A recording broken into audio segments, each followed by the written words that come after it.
Programa Fora da Curva, jornalismo, crítica e diversidade.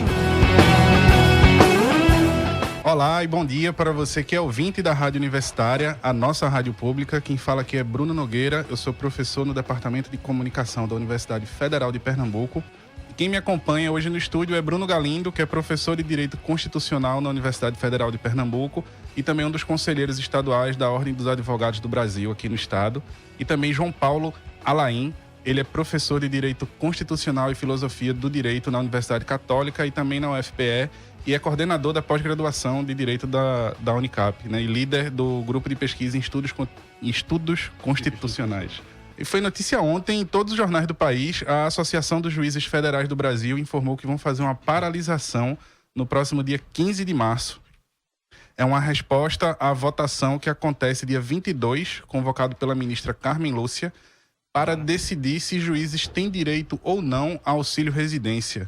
A pressão vem cerca de um mês depois de uma capa bastante simbólica da revista Isto É, falando de um novo padrão do judiciário, né, com a ministra Carmen Lúcia e diversos juízes posando como super-heróis. E dados do Conselho Nacional de Justiça indicam que mais de 16 mil juízes e desembargadores em atividades no país ganham mais do que o limite permitido, né? Uma remuneração que chega em média a R$ 42.500. Na opinião de vocês, o judiciário no Brasil hoje se sente e se comporta acima da lei?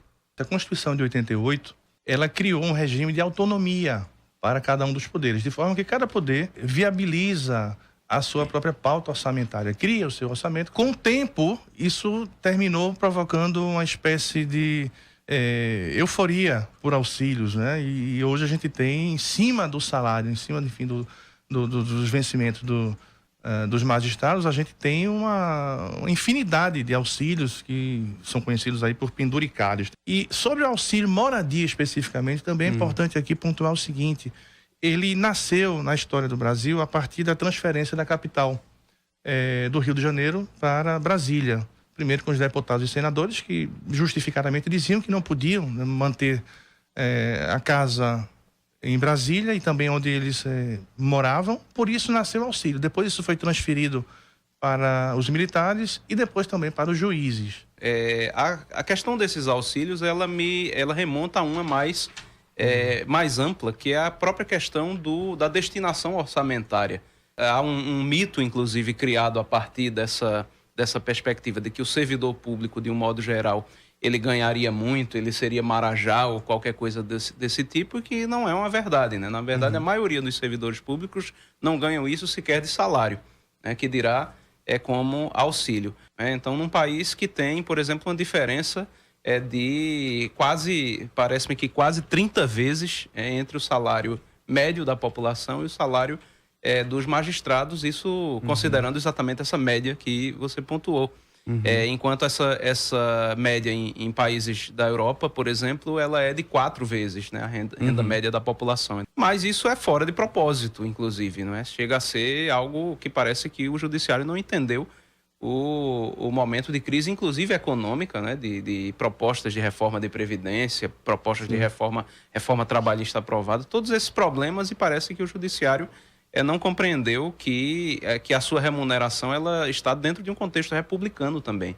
Temos presenciado vários cortes a direitos do trabalhador, enquanto o judiciário tem lutado pela manutenção de um benefício, pensando que é uma categoria que já recebe um salário muitas vezes 15 vezes maior do que a média nacional. Eu queria saber de vocês o que justificaria um investimento quase irrestrito a uma categoria como os dos juízes. Veja, Bruno, se a gente for recuperar, por exemplo, o processo de elaboração da Constituição de 88, a gente vai perceber que um dos lobbies mais fortes foram justamente os dos juízes. E naquele contexto, garantir o que hoje chamamos claramente de privilégios era uma forma de fortalecer o poder judiciário. Então, na via inversa, quem quer que discuta isso, quem quer que questione auxílios, enfim, quem quer que questione todas essas vantagens que o judiciário tem, quer enfraquecer o judiciário. Esse é o discurso dos próprios juízes hoje, das associações de juízes, quando, enfim, levantam a bandeira da greve, etc. Ou seja, isso significaria um enfraquecimento do poder judiciário, promovido muitas vezes por pessoas que querem acabar com o combate à corrupção. E esse é um grande paradoxo, né? Seria preciso pensar também uma reforma no judiciário brasileiro. Se fala muito de ter um judiciário que seja mais democrático, por exemplo. Né? Como é que seria uma reforma dessa? Sim, de acordo. Eu acho que precisa rever a forma de ingresso.